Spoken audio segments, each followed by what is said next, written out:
Pour ne rien manquer, abonnez-vous maintenant. Elle ne regrette rien. D'ailleurs, elle sort un livre, Agnès Buzyn. Elle sort un livre où elle va raconter tout ce qui s'est passé. Je dis pas ses mémoires, elle est encore jeune, mais tout ce qui s'est passé depuis cette histoire du Covid, où elle était ministre de la Santé au début.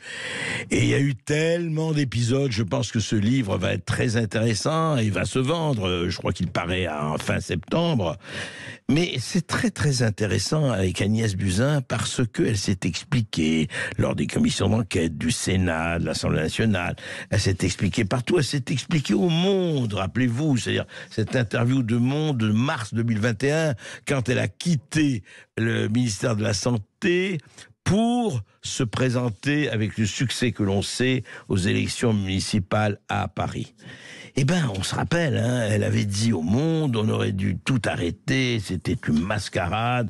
Je savais depuis début janvier. D'ailleurs, j'en ai parlé avec énormément au Premier ministre, etc. Et elle dit c'était atroce, c'était terrible. Je ne sais pas ce que je fais de ma vie. Les interviews au Monde datent de mars 2021. Et elle était complètement, évidemment, on comprend. J'ai averti Édouard Philippe le 11 janvier, j'ai envoyé un message au président, j'ai averti Édouard Philippe que les élections ne pourraient pas se tenir, je rongeais mon frein, qu'est-ce que je fais, etc. Alors on m'a dit mais non, vas-y, etc. Mais le problème, c'est qu'elle était persuadée que le drame est arrivé, mais elle n'en a pas parlé à l'époque. Alors voilà, elle va raconter la crise du Covid de l'intérieur, mais il faut savoir, c'était très intéressant, je me rappelle, à un moment donné, dans la commission d'enquête, quelqu'un l'interrogeait et disait, mais dites-moi, pourquoi vous avez interdit l'hydroxychloroquine, vous avez considéré comme c'était néfaste depuis janvier? Elle a dit cette phrase magnifique, oh ben de toute façon les Français prennent trop de médicaments. Certes, no comment. Mais elle a dit aussi d'autres choses. Écoutez. J'avais passé une journée épouvantable. J'étais très fatiguée. Donc, ce que j'ai dit au Monde ce jour-là, c'était arrêtez de dire que j'ai rien vu, j'ai tout vu. J'ai tout vu, j'ai préparé.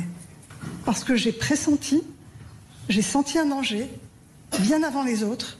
Le Premier ministre l'a tout de suite perçu avec moi, et il a été avec moi en permanence. Il m'a fait une confiance totale pendant cette période. Alors, peut-être qu'on saura un jour, elle a senti un danger bien avant les autres, elle a su avant les autres, le Premier ministre savait aussi, le président savait aussi. Mais à l'époque, vous vous rappelez à l'époque? Le masque ne sert à rien, oui, non, prenez du Doliprane et restez chez vous.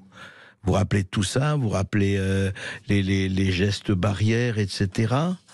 Oui, on savait, mais on n'en parlait pas. Et pourquoi on n'en parlait pas? Je laisse à votre sagacité, auditeur de Sud Radio, de savoir pourquoi on n'en parlait pas.